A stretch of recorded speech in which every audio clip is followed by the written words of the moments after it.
We need Peach here for comfort after the terror of Heredity. After the terror of we should never go to the UA Court Street ever again. Oh, yeah. Man, 2 for 2 in bad movie-going experiences this weekend, everybody. Mm-hmm. Although this wasn't nearly as bad as what I had last night. No, I figured. No. But... Like, that's the thing. Like, with horror movies, like, all the noises in the audience are, like, far more noticeable. Like...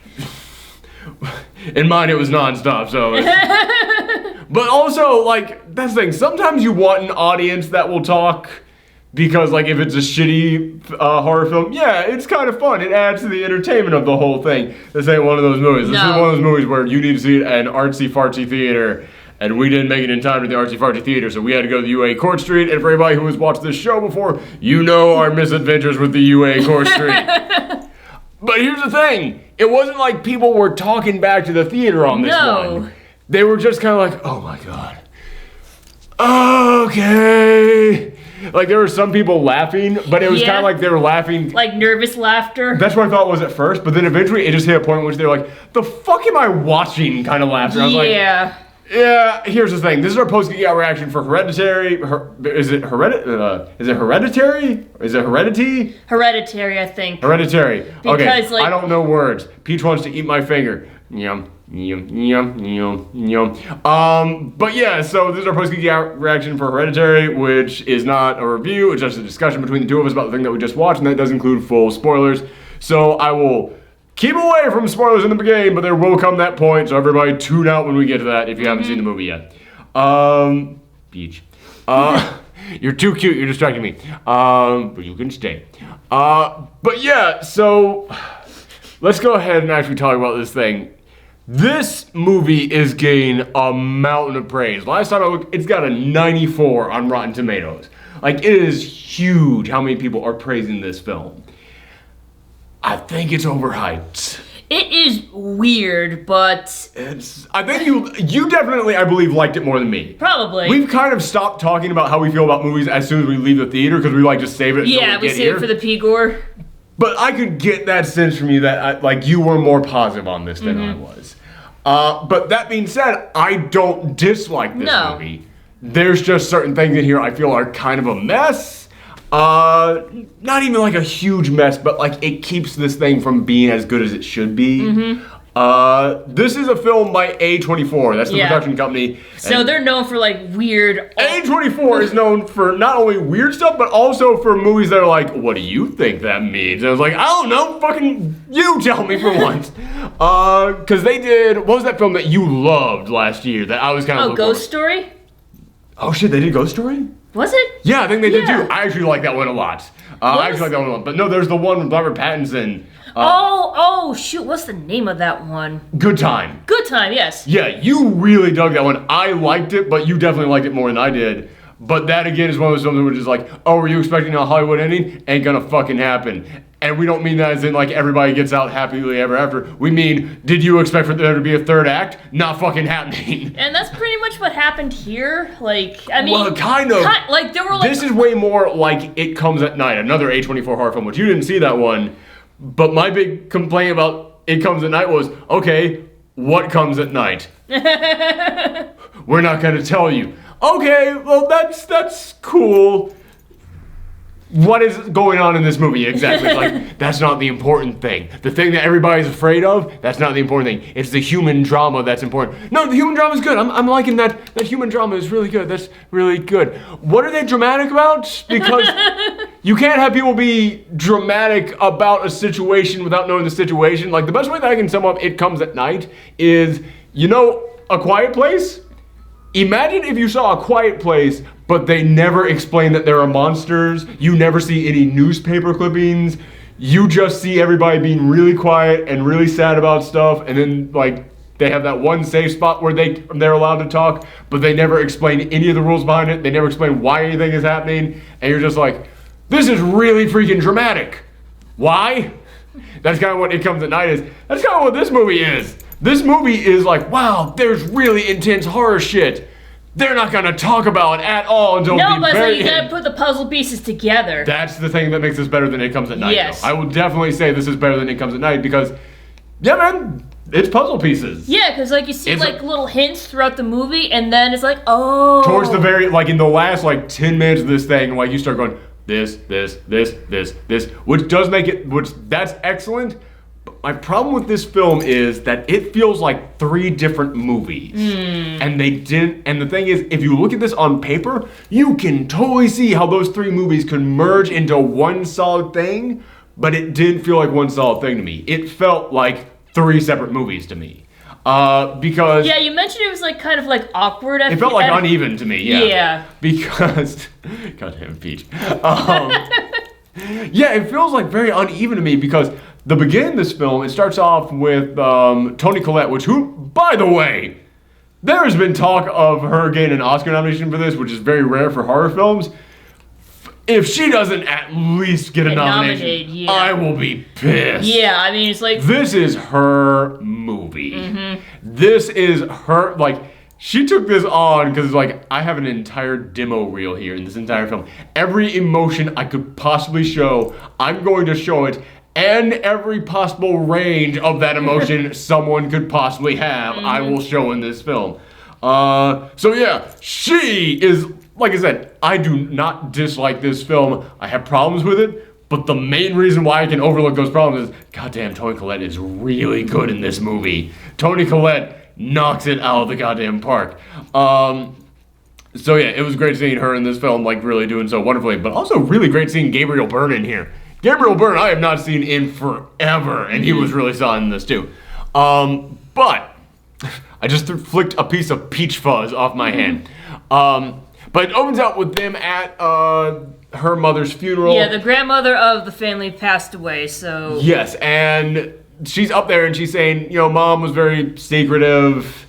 She had her own rituals, her own friends, and like at that moment when she said rituals, like, she's into some demon shit. Like, I knew that instantly. There's 2 things I called immediately in this, like, Mom's into some demon shit, that dog is going to die. Like, the moment the dog popped out, I was like... Yeah, anytime there's a dog in a horror movie, it's like, it's gonna die. I can't think of one where it hasn't. Well, there's Poltergeist.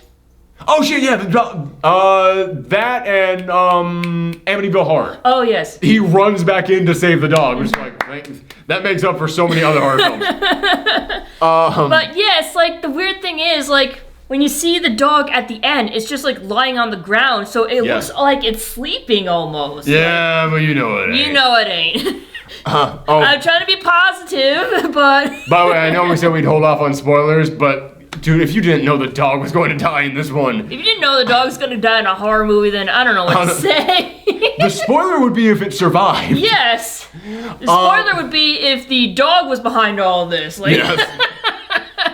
Oh, they go the Silent Hill ending? Toni Collette finds the secret room in the attic, and then the dog is just up there. Boop, boop, boop, boop, boop. It was you all along! God damn, I love that ending. I would have walked down there with the biggest smile on my face. By the way, if they ever decide to make another Resident Evil movie, I would love it if the DVD of it comes with an alternate ending, and it was that, but it was just something they shot for the DVD. Like they tell everyone it's an alternate ending, and then the big trick is like, nah, we weren't actually gonna do this, but for you Resident Evil fans, you get what we're doing here. Anyway, that's a different thing. We should review why did I say Resident Evil? Silent Hill. God damn, did I say Resident Evil this whole time? I think you might have. Fuck, Silent Hill. The dog was behind Silent Hill. Peach was behind Silent Hill. Oh my god, I just thought of what we need to do for Thorgy Ween.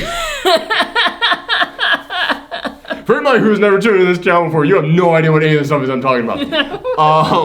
Anywho, so, yeah, it opens up, they're at like the mom's funeral, they're talking about how the mom is weird, was also pretty abusive, turned everyone away from them, and they get back home, and so Toni Collette, she's married to Gabriel Byrne, they have a son, and the son is like 16, 17 years old, he's a bit of a pothead. Then they also have a daughter who is like 13, and the daughter is very weird. Yeah, like, I kind of thought like the daughter was gonna be like the evil one, like she was gonna... I thought the daughter was the reincarnation of the mom. I thought that was gonna be it, like, Because also, Hereditary, like, it kind of, like, that title actually does come into play. I will say that, but it does kind of make... Also, when you watch the trailers for this, the trailers totally set up, hey, man, the grandma's soul is possessing the daughter. That ain't what this is. No. At all. No.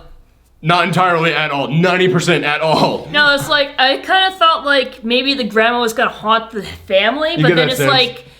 Then you look at how weird the daughter is acting. It's like, maybe she's gonna, like, maybe she's talking to the grandma and she's the one who's gonna, like, avenge her death or something. Yeah, which like, I had a problem with the daughter in this. And my problem is, she's too weird. Yeah. She's way too, like, there's a moment in which Toni Collette goes to this anonymous meeting for people who have lost family members. Yeah.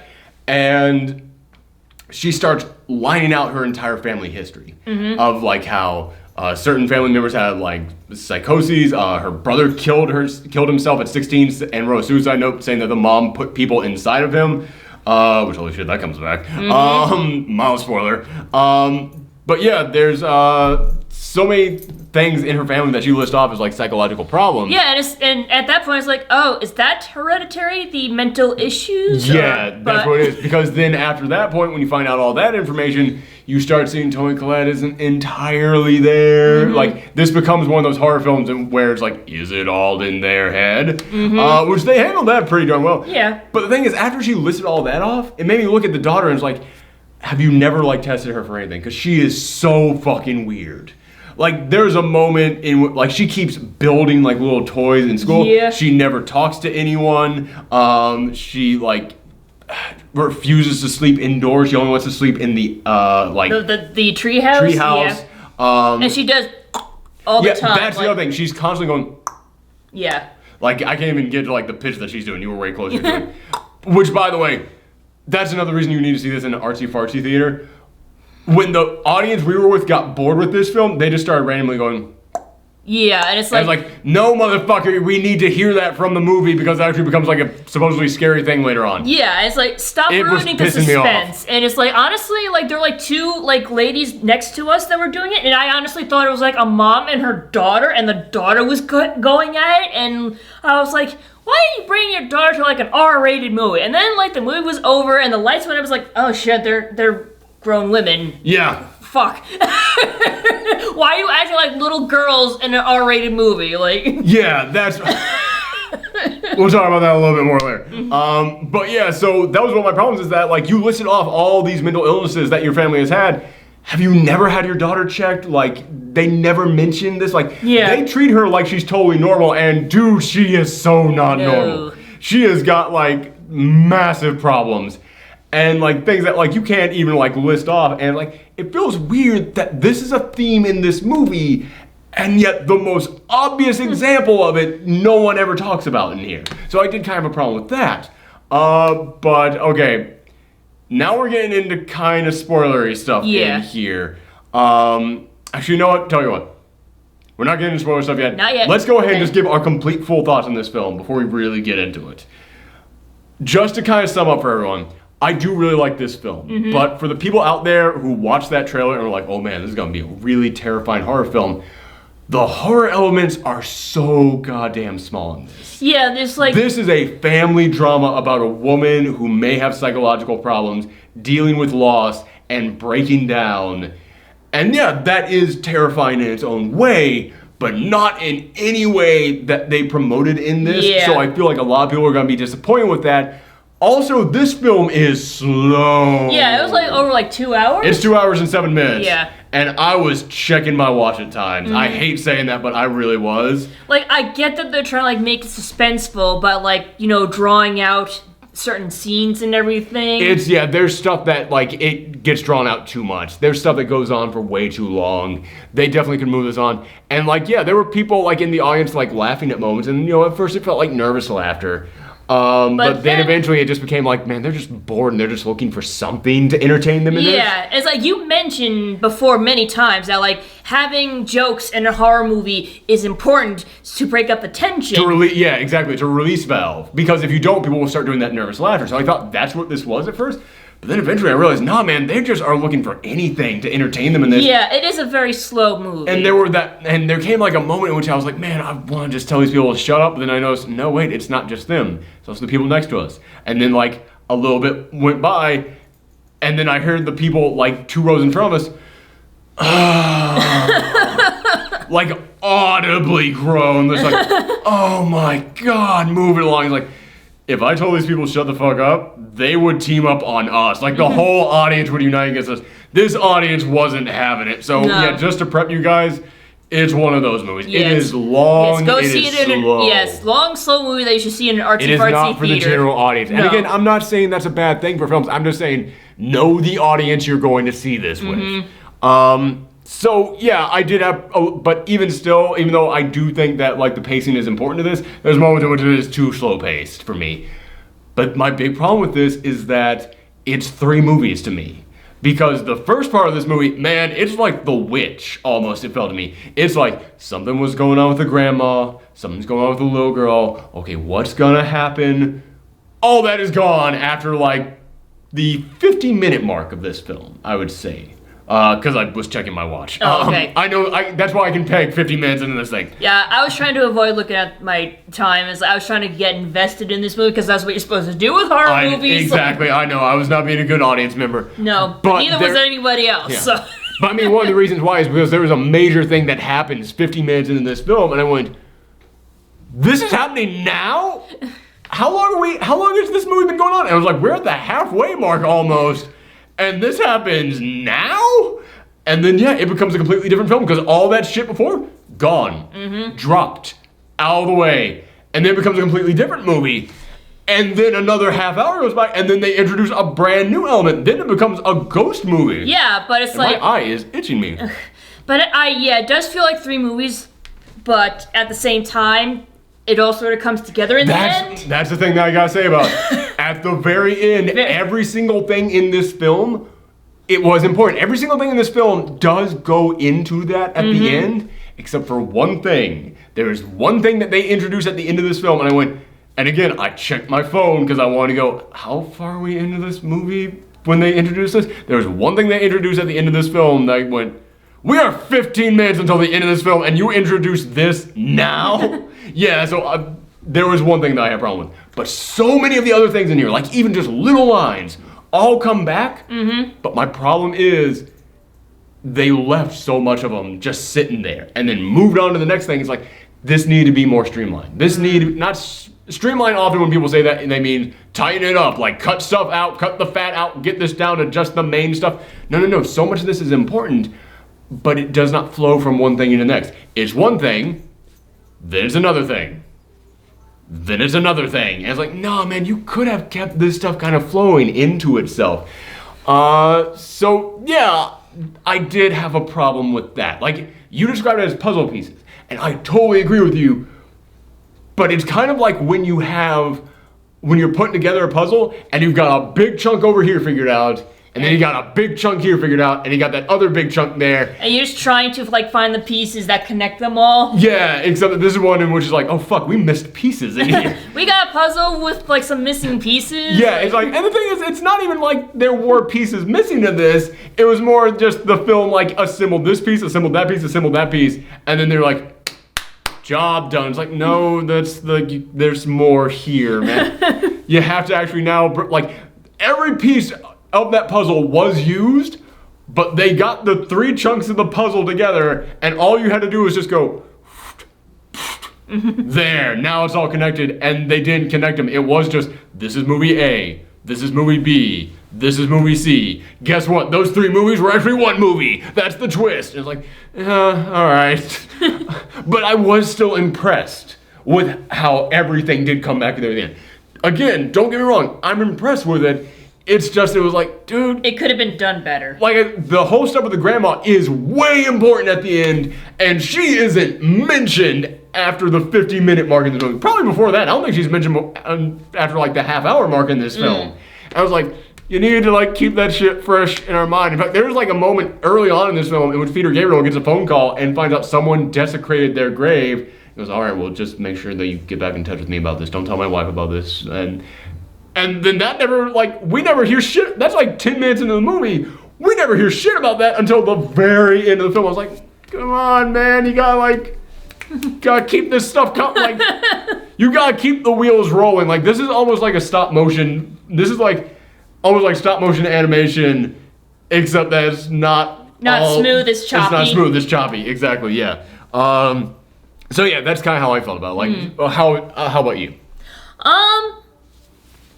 It's like, I don't think I was as critical as you were, only because, like, I was busy trying to put the puzzle pieces together. Yeah, okay, I think you were definitely more invested than I was. Yeah. Which, that's what the film wants you to do. Yeah, I was trying to be invested, despite the audience and everything else, but...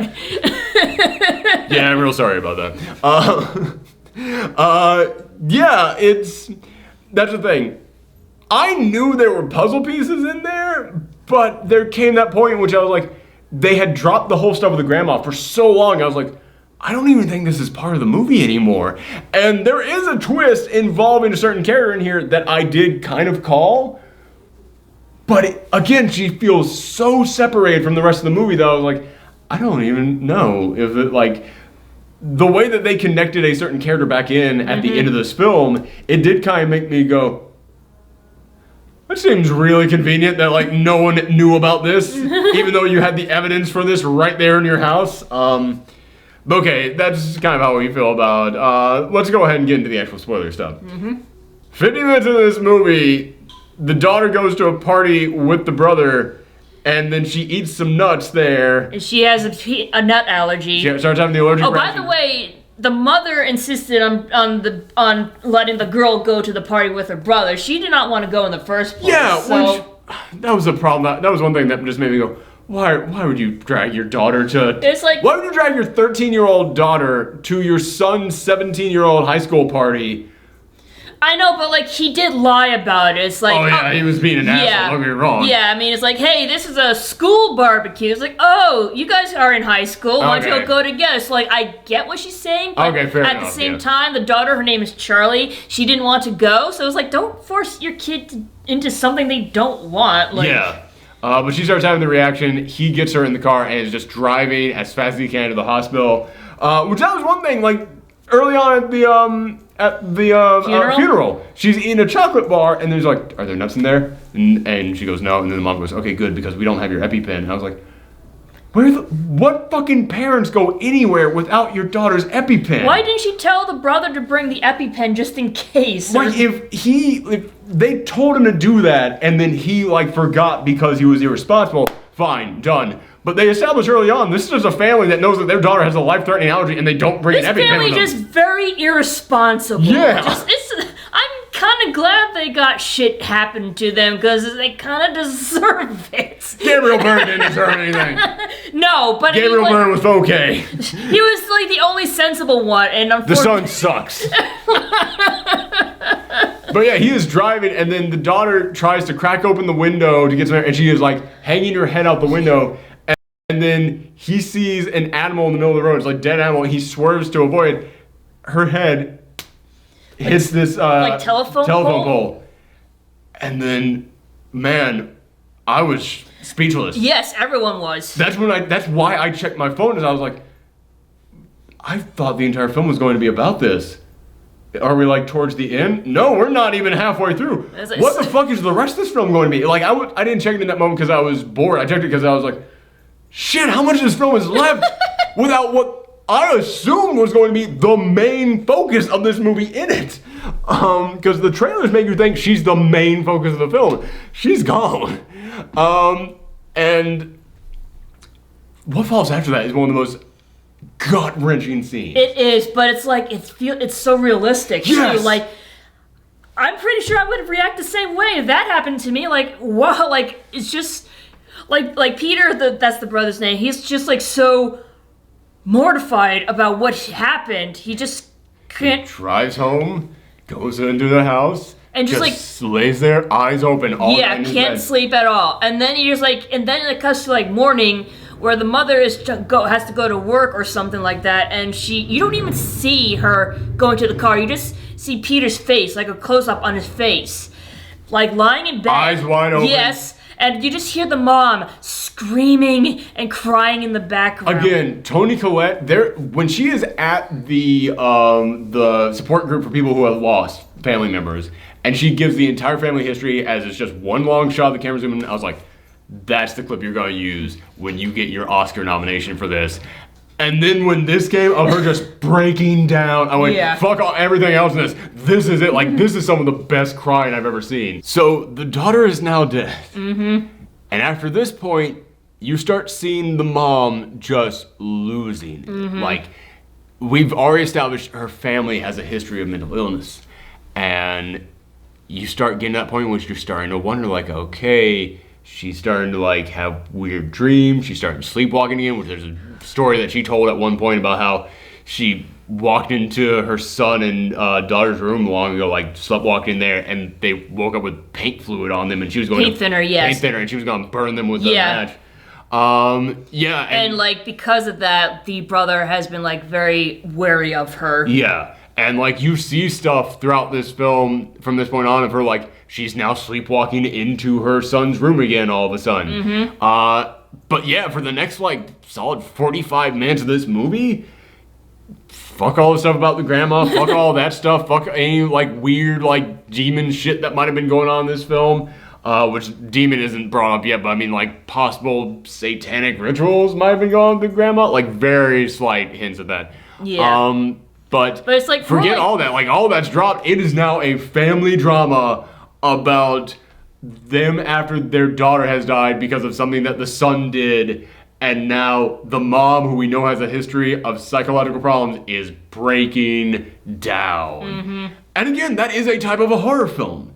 It's the definition of a psychological horror film. Yes. Like, literally. But again, it made me go, like, there came a point, like, when the grandma hadn't been brought up at all for so long that I was just like, so was all that, like, not important at all? Like, was that not, like, a thing that we were even, like... I figured, like, this is gonna have to eventually come back around. I'm just gonna sit here and wait and see what happens. That was my thought process. And and it did come back around, and it's not like I thought, like, okay, did we completely drop that? It was more of just, I was thinking, it was like, so is it not important anymore? Like, I hate comparing it to this, but it was almost kind of like a Paranormal Activity film where I kind of felt like that's how like the grandma stuff was in here, where like, you know, not like the first Paranormal, but like once they introduced the idea of like Toby the demon belonged to a cult, every single movie would just end with, and now the cult appears, and bum bum bum, and it's like, that's kind of how I felt like with this,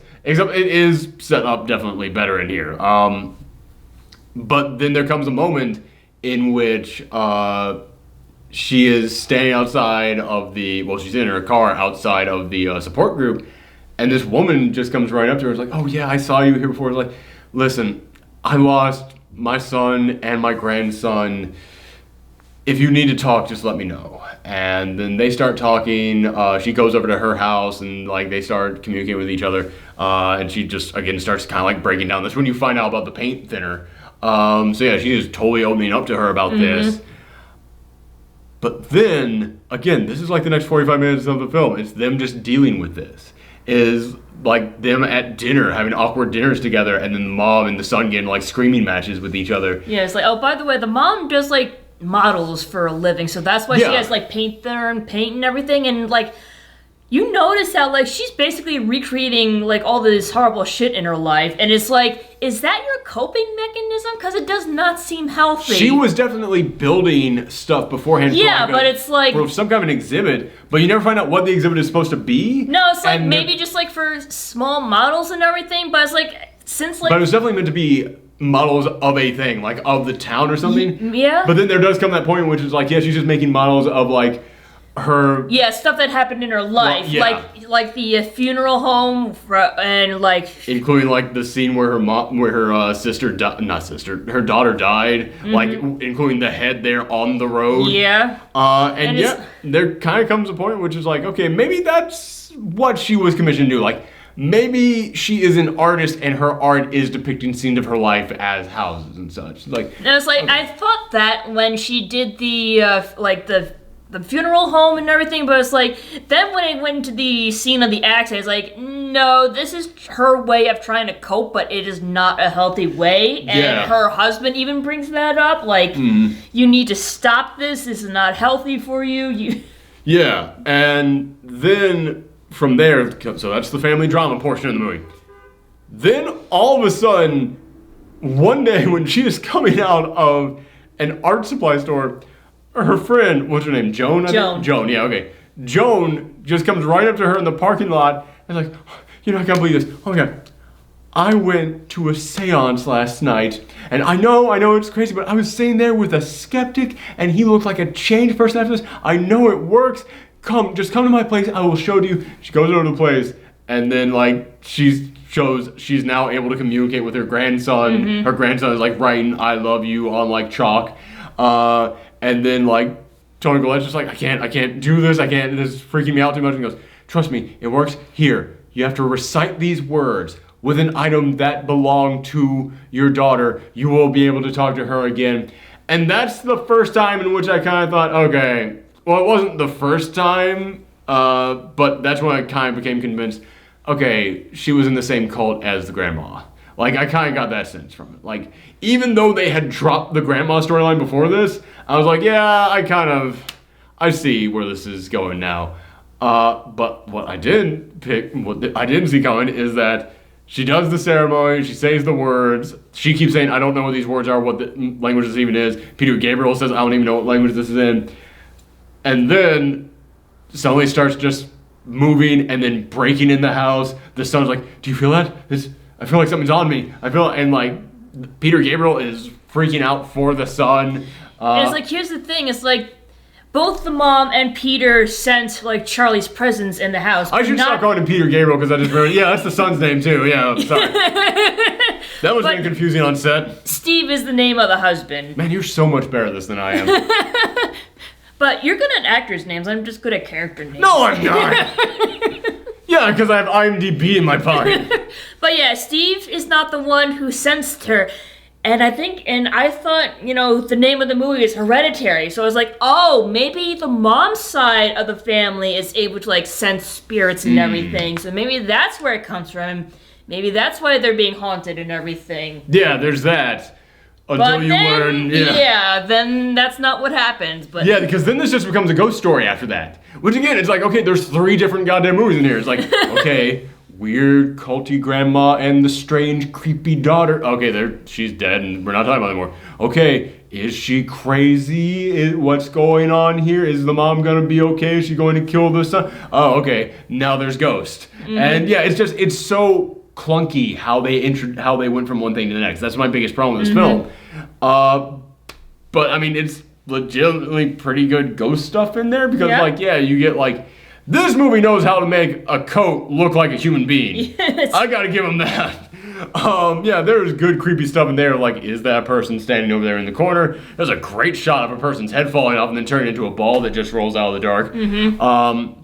There's damn good camera work in this movie.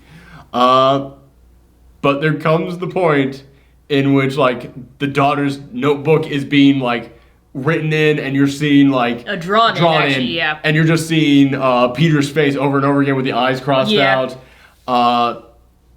And then she goes to meet Joan and says, something's wrong with the ceremony, I need to talk to you again. And then the camera shows the inside of her house, and it's just Peter's picture in the middle of a giant triangle carved into the table. Yeah. And then this is when it started to get too nuts for me. It then cut to Joan staying across the street from Peter's school, yelling, Peter! Peter, I cast you out! Peter! Like in public, in like a big white gown, like on the other side of the street, and Peter's just like, what? Like, what? And he's looking around, and no one else is reacting to this. Yeah, it's like...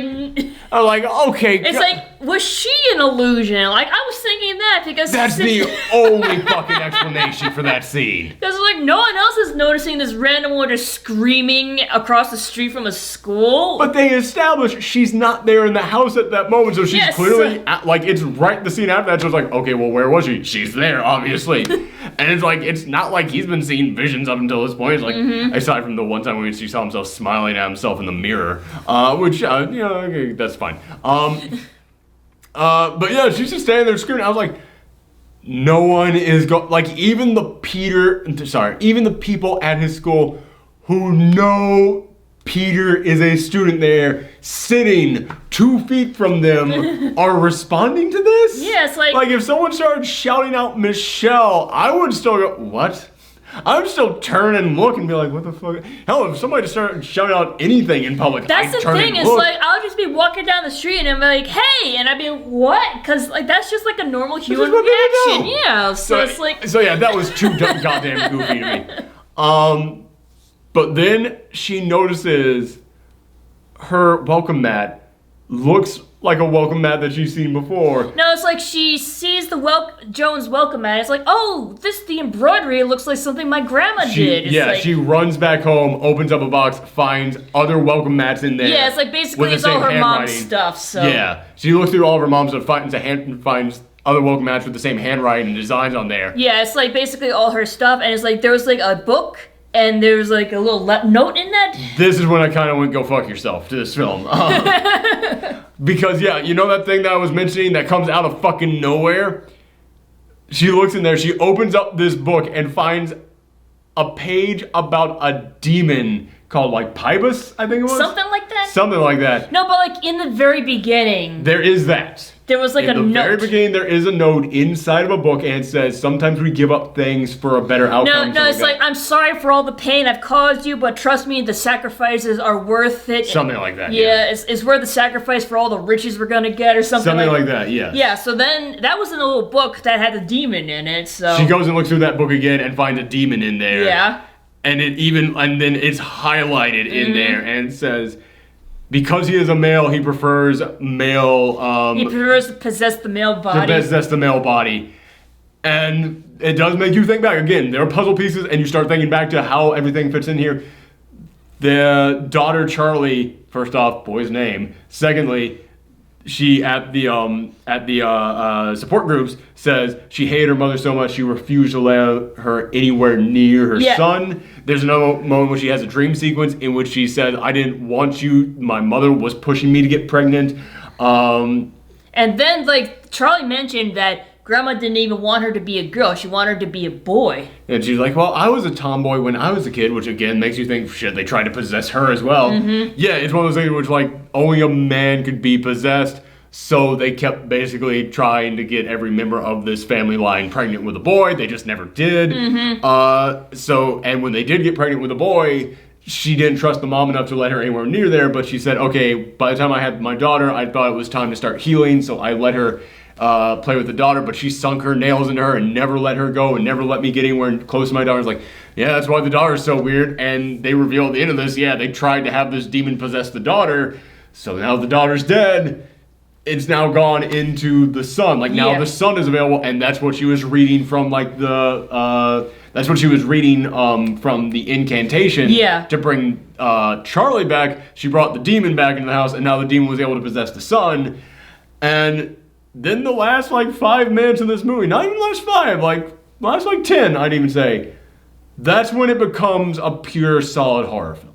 And again, you look at so many pieces of this, and they all fit back together. But the thing that does make me say, go fuck yourself, is this was all leading up to demon possession.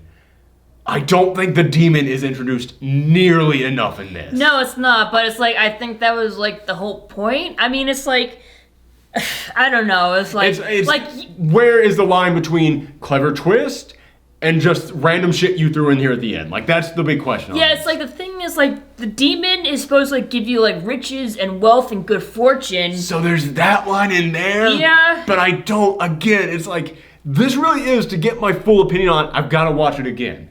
I'm not going to for a while. Maybe we'll do it at Thor-Ewing for, like, a big, like, special, hey, we did it again. Just to get, like, at home without any audience interrupting. Yeah, just to get our second opinion on this. Because there are tons of things in here, and I'm really damn impressed by how many things they brought back in here. But again, it's the demon thing. I'm like, goddamn, man, I do feel like you didn't talk about this nearly enough in here. to make it feel like anything other than just something you brought up out of nowhere. And I know they had the plan. They had the plan throughout the entire film. But yeah, man, it's just kind of weird that, but I mean, you can't just suddenly drop demon on me in the last 15 minutes. It will make me look at you like, what the fuck are you talking about? But then at the end of this, like, they try to burn the notebook that Charlie was drawing in from Beyond the Grave. I guess, more accurately. I guess. Whatever the demon's name was. They tried throwing that in the fire, but she knows that when she tried to burn it, it started burning her. So she's like, well, if I destroy it, then I kill myself. But then at the end, she is telling her husband, who at this point is convinced she is fucking nuts. Yeah. Which, by the way, there's one amazing scene here. The husband doesn't really react to anything throughout here that much. He's just like, all right, you do what you have to do. But then, like, every now and then he shows, like, I don't even really trust you all that much either.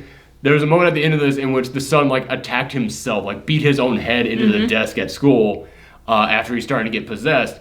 The husband has to go and pick him up, and then they are at a stoplight, and then he just finally breaks down, starts crying. I was like, I'm so glad they put that scene there, because it makes him such a deeper character. It makes it like, yes. no, he's not just here to be the supporting character to them. He was just holding back. Yeah, it's like, he was trying to be the calm one in this house full of, like, people who are, like, breaking down and, like, going crazy. It's like, he was trying to be the sensible one. Yeah. And it did not work, forever, you know? Yeah, so, man, that was a great scene there. But, yeah, the very end of this movie, she decides, I have to burn this no matter what. I have to do it. And she tries to convince him to burn it for her, so that way he could basically, she was like, I don't know if I'm going to be strong enough to basically kill myself and set myself on fire to save my son. You have to do it for me. And I was like, I'm tired of this. Our son is damaged, and you just keep bringing up all this crazy shit. I'm not doing anymore. And then she just grabs the book, throws it in there, and he lights up like a candle, which I called that coming too. Like, I kind of saw that coming. There's no real introduction for that to happen, but I was like, yeah, they're setting it up too much. They're kind of like, they're setting up her to burn and getting him to burn the book too much. That was like, yeah, he'll burn. It's like they're basically killing off all the family members until just Peter is left for the devil to possess him. Yeah, so. And the last like 5 minutes of this movie is him waking up in his home, and now the dad is dead. The mom has completely snapped because after she watches him set himself on fire, or her set himself on fire, she looks at him and just goes, like, just all emotions drained from her. Which I didn't quite understand why that happened at that exact moment. I think she was being possessed. Maybe she was being possessed, but I was like, why would she be possessed at that moment is my question. Like, wasn't she just finally broke? I think maybe, like, she was just, like, so broke that it was easy for the demon to possess her. There's an explanation because for it. Then after that, she tries to, like, hang herself and, like, cut her head off while being hung. That's after she, like, starts... He goes down to investigate what's going on in the son, and he finds, like, no one's in the house. He sees the dad is burned alive in there, and the mom is hanging from the rafters up there, just, like, hanging against the wall up there. It's creepy as fuck. The last 5 minutes of this is an actual really solid horror film. So to all those... Like, that was the 5 minutes in which our audience shut the fuck up. Yes. But you start seeing, like, just a naked guy standing in the hallway. And I think that was supposed to be the devil guy. Like, I think so. I got that feeling. Or maybe, like, a cult member? That's the thing. This is, again, why I kind of compare this to Paranormal Activity. Because then he starts getting chased down by the mom, and he goes up in the attic, and there is a fucking chilling shot of you hear the mom banging to get into the attic. And I had that thought, how is she reaching the attic? Did she grab, like, the little hook and she's hooking that in there? And then you just, like, cut to see the mom... just like on the ceiling, just bang your head against the attic door. Yeah, but just then he's looking around up there and he just sees like 3 random naked people up there. Which that was one of my problems is I was like, okay, if you're gonna do the whole like weird cult thing here at the end, you need to like set up who the other cult members are, like show that they're people in their lives. I think one of them might have been one of his teachers. Again, maybe? We need to go back and watch this again. Yeah, because, like, every now and then, like, throughout the movie, there'd be, like, a flash of light. Yeah. And it would, like, direct him towards someone or something. Yeah, and you saw that with Charlie when she was still alive. Yeah, but I also noticed, like, Peter was, like, following the light to, like, one of his teachers. Oh, interesting. I didn't know that. So maybe maybe you're right about this teacher. I think one of them was one of his teachers. Yeah. So again, this might be one of those things where you go back and you watch this again, and you're like, it's that one, it's that one, it's that one, it's that one. Okay, they're all here. They're all here. It's just too slow for me to pick up the first time. So I'm not really gonna take points off for that. If they did introduce the cult members, it feels kind of like they just came out of nowhere. But if they did, then it's brilliant, and they did it so that I didn't even notice it. So yeah, not making any judgment on that one. Mm-hmm. But then you just see the mom up there cutting her own head off, like hanging herself and cutting her head off.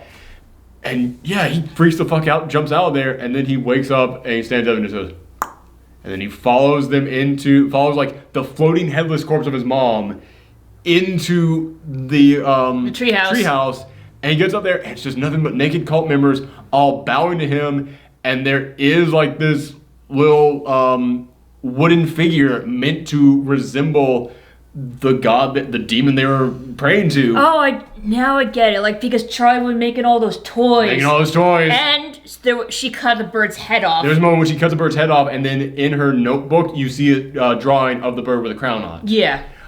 Which that was one kind of problem that I wish they had introduced more. The mom's corpse goes missing, and there's no head. When Charlie dies, her head gets taken off. She cuts a bird's head off at one point. Having to decapitate something in here is like a constant recurring theme, but they never really explain why that is. Well, I think it has something to do with the demon. Obviously. It does. I mean, there was a picture in the book where the demon is sitting on a hill of heads. Yeah. So again, okay, it's introduced in there, but I mean, much. Yeah. It goes so quickly. Yeah. But even still, even seeing the picture, I would have liked even if there was a line in the book, even the highlighted part,